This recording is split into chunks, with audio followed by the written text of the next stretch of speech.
دیہاتی زندگی کی ایک حقیقی کہانی۔ گاؤں گیل کے مختلف گڈیا ہر سال گرمیوں کے موسم میں اپنی بکریوں، بھیڑوں اور دیگر مال مویشیوں کو لے کر نالے کے آخری کناروں تک چلے جاتے ہیں، جہاں وہ 4 سے 5 مہینے گزارتے۔ وہاں سبز چراگاہیں، ٹھنڈی ہوائیں اور قدرتی ماحول ان کی زندگی کا حصہ بن جاتے ہیں۔ جب سردیوں کا آغاز ہوتا ہے تو یہ لوگ دوبارہ گرم علاقوں کی طرف لوٹ آتے ہیں، جہاں دریا سندھ کے قریب اور قراقرم روٹ کے آس پاس ان کے عارضی ٹھکانے ہوتے ہیں۔ سرد موسم میں یہی علاقے ان کے جانوروں کے لیے چراگاہ بنتے ہیں۔ یہ دیہاتی چرواہے انتہائی سادہ، نمازی، وقت کے پابند اور ایماندار لوگ ہوتے ہیں۔ لین دین میں سچائی اور دیانت داری ان کی پہچان ہے۔ ان کی پوری زندگی انہی مال مویشیوں کے گرد گھومتی ہے۔ جدید کاروبار شہر کی چکاچوند میں ان کی کوئی دلچسپی نہیں۔ یہ لوگ اپنی دنیا میں خوش رہتے ہیں کیونکہ ان کے لیے اصل سکون قدرت کے قریب، جانوروں کے ساتھ اور شور شرابے سے دور زندگی گزارنے میں ہے۔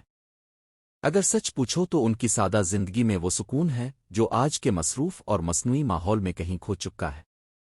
گاؤں گیل کی پہاڑیوں کے درمیان ایک ایسی دنیا آباد ہے جہاں زندگی آج بھی سادگی، محنت اور سکون کے ساتھ گزرتی ہے۔ یہاں کے لوگ جدید شہروں کی چمک دمک سے دور اپنی روایات اور پرانی زندگی کو سینے سے لگائے ہوئے ہیں۔ انہی لوگوں میں کچھ گڈیا بھی شامل ہیں جن کی پوری زندگی اپنے مال مویشیوں کے گرد گھومتی ہے۔ یہ لوگ سال کے 12 مہینے بکریوں، بھیڑوں اور دیگر جانوروں کی خدمت میں گزار دیتے ہیں۔ ان کے چہروں پر تھکن ضرور ہوتی ہے، مگر دلوں میں عجیب سا سکون اور اطمینان بھی ہوتا ہے۔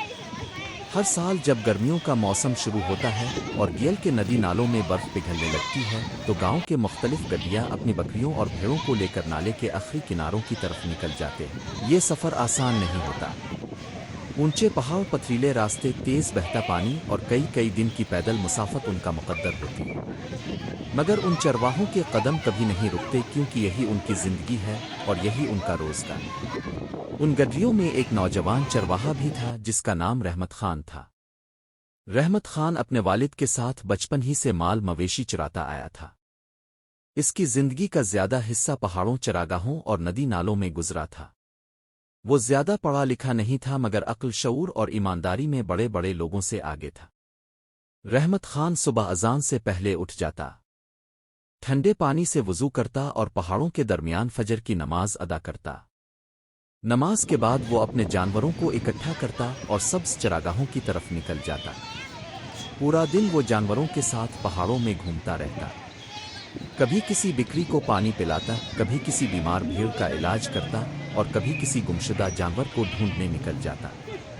ان پہاڑوں میں زندگی بظاہر بہت مشکل تھی مگر رحمت خان ہمیشہ خوش رہتا تھا۔ وہ کہتا تھا، اصل سکون انسان کو قدرت کے قریب ملتا ہے، شور شرابے والی دنیا میں نہیں۔ گرمیوں کے دنوں میں یہ لوگ نالے کے آخری کناروں پر چھوٹے خیمے لگا لیتے تھے۔ وہاں نہ بجلی ہوتی تھی، نہ موبائل سگنل اور نہ ہی شہر جیسی سہولیات، مگر اس کے باوجود ان کی زندگی میں سکون تھا۔ رات کو آسمان پر بے شمار ستارے جگمگاتے، ٹھنڈی ہوا چلتی اور دور کہیں بکریوں کی گھنٹیوں کی آواز سنائی دیتی۔ یہی ان کی دنیا تھی۔